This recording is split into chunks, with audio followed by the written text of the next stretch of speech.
भारत कई अनूठी कहानियों और घटनाओं का साक्षी रहा है।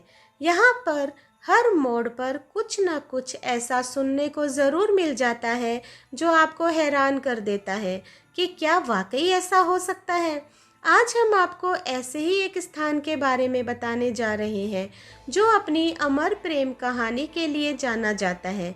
ऐसी कहानी जो आज कई सदियों बाद भी न सिर्फ याद की जाती है बल्कि आज के भौतिकवाद से ग्रस्त समाज में जहाँ प्यार को बस एक खेल की तरह खेला जा रहा है, वहाँ प्यार के उस एहसास से रूबरू करवाती है जिसके लिए कभी लोग अपनी जान तक दे दिया करते थे।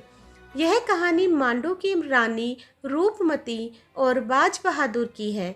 इतिहास के पन्नों में दर्ज मांडू, जो कि मध्य प्रदेश स्थित रानी रूपमती का महल एक समय पहले तक बेहद खूबसूरत हुआ करता था। इतना कि कोई भी उसे देखकर अपनी आंखों पर विश्वास ना कर पाए कि क्या वाकई कोई इमारत इतनी बेहतरीन हो सकती है। इस महल के ऊपर मंडप बने हुए थे जहां बैठकर पूरा राज्य नजर आता था। यह महल 365 मीटर ऊंची और सीधी खड़ी चट्टान पर स्थित है जिसका निर्माण बाज बहादुर ने करवाया था। ऐतिहासिक कहानियों के अनुसार रानी रूपमती सुबह शाम मंडप पर बैठकर सामने बहने वाली खूबसूरत नर्मदा नदी को देखा करती थी। महल के नीचे की ओर एक और महल है जिसे बाज बहादुर महल कहा जाता है और इस महल से रानी रूपमती का मंडप बहुत खूबसूरत नजर आता था। ऐसा माना जाता है कि जब रानी मंडप में होती थी तब बाज बहादुर अपने महल के झरोखे से रूपमती को घंटों निहारा करता था। सन 1561 की बात है जब मुगल बादशाह अकबर के सेनापति आदम खां ने मांडू पर आक्रमण कर बाज बहादुर को पराजित कर दिया और रानी रूपमती को अगवा कर लिया।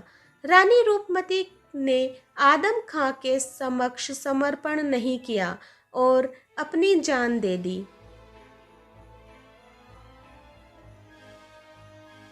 इस घटना के बाद रानी रूपमती और बाज बहादुर की प्रेम कहानी अमर हो गई और अकबर ने ही इन दोनों की प्रेम कहानी को लिखित रूप प्रदान करवाया। मांडू में न सिर्फ रानी रूपमती का महल चर्चा बटोरता है बल्कि यहाँ कई और भी स्थान हैं जो अपनी खूबसूरती के लिए मशहूर है। मांडू की मस्जिदें भारतीय इस्लामी स्थापत्य कला की बेजोड़ उदाहरण है।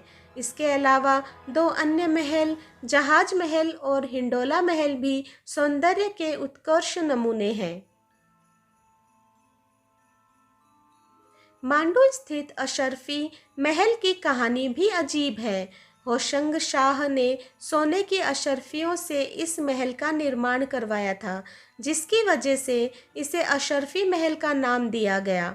मांडू की इसी भव्यता से प्रभावित होकर मुगल सम्राट जहांगीर यहाँ कई महीनों तक रहा और चप्पे चप्पे का विचरण किया।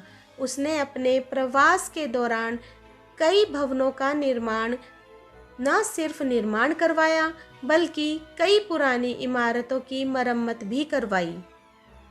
वर्ष 1732 में मल्हार राव के नेतृत्व वाली मराठा सेना ने मांडू के मुगल गवर्नर को पराजित कर इस राज्य पर कब्जा कर लिया।